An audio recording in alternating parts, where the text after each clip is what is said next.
Magandang buhay mga kananay. Magluluto nga po tayo ngayon ng dinengdeng na gulay mga kananay. Pakuluan nga po muna natin tong binihaw na bangus. Nilagyan ko na nga rin po ito ng sibuyas. Pagkakulo ay tinanggal ko po muna mga kananay. Pagkatapos ay ilagyan na po natin ng pampalasa at ng bagoong. Ilagay na rin po natin ang kamatis at ang sitaw. Natin ng talong.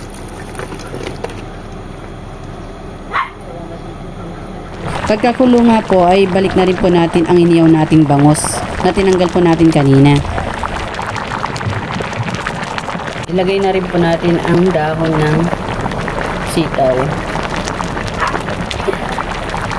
At sa panghuli ay lagay na po natin ang bulaklak ng kalabasa.